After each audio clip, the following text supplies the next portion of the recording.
Jamie waved goodbye to his parents, feeling a rush of excitement. "Remember, no parties!" Mom shouted jokingly. Jamie only rolled his eyes. Yeah, he muttered back, dread already anticipating the marathon of horror movies they planned to watch.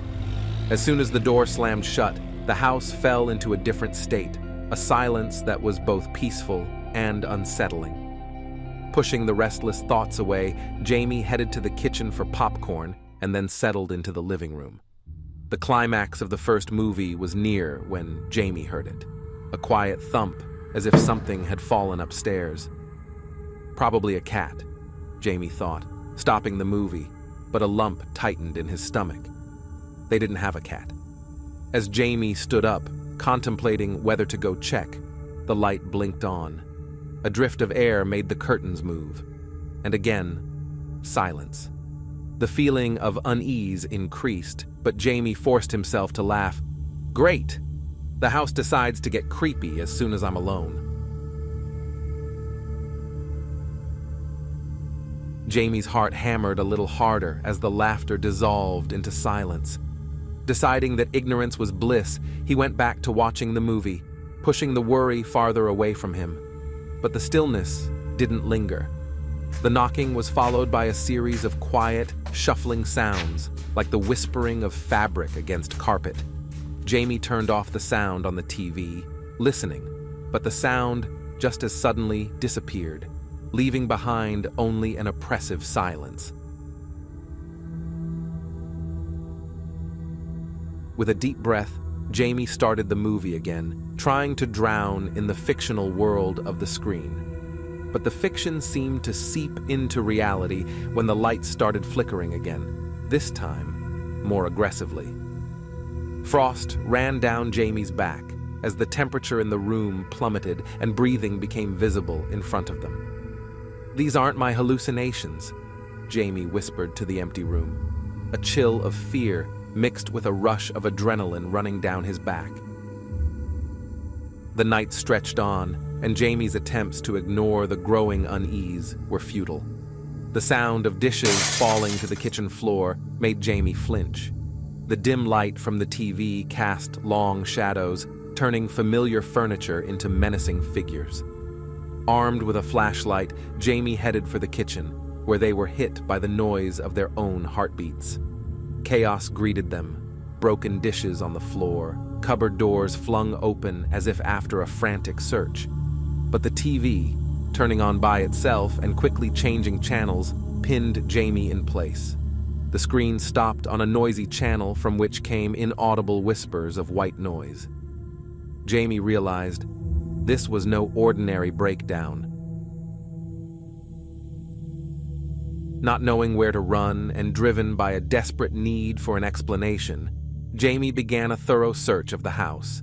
Every room was empty. No intruders or faulty wiring could be found. The flashlight light brought little comfort, casting eerie shadows that seemed to dance on the edge of visibility. Back in the living room, Jamie found his cell phone, hesitating before calling his parents. "They'll just think I'm making something up," Jamie thought, feeling the weight of loneliness on him. Instead, Jamie turned to the internet, searching for anything that could explain what was happening: electrical interference, gas leaks, anything. But in the back of his mind, he realized that these events defied logic. When Jamie returned to the kitchen to clean up the mess, he saw it. A fleeting shadow, more felt than seen, that slipped behind them, reflected in the glass of the window. Jamie turned around sharply, piercing the darkness with flashlight light, but found nothing. The air grew cold, breath became a cloud as Jamie whispered in the darkness, "Who are you? What do you want?" A sudden warmth followed in response, an inexplicable feeling of understanding sweeping over Jamie. This was not something to be feared, but a creature seeking contact, trapped and alone. Realizing his resolve, Jamie began searching through old boxes of family records, online archives, any information that might illuminate the history of their uninvited guest. Hours flew by, the night deep into the early morning, but finally, Jamie found it. A tragic story, forgotten by time, a young life cut short where their family home now stood. The pieces of the puzzle came together. The unexplained phenomena was a desperate attempt to connect, to be heard and remembered. Now aware of the spirit's pain and loneliness, Jamie set about honoring his memory. With a simple but heartfelt ceremony in the backyard at sunrise, Jamie spoke words of remembrance and release, calling on the spirit to find peace. With the last words, a calm descended over the house, the oppressive atmosphere dissipating like fog at dawn. Jamie felt gratitude in the air, a final goodbye as the presence that had darkened the night vanished. Exhausted but at peace with himself, Jamie watched the sunrise, the events of the night seeming almost like a dream. When his parents returned, they found Jamie asleep on the couch, the house quiet, the morning light flooding the room through the open curtains.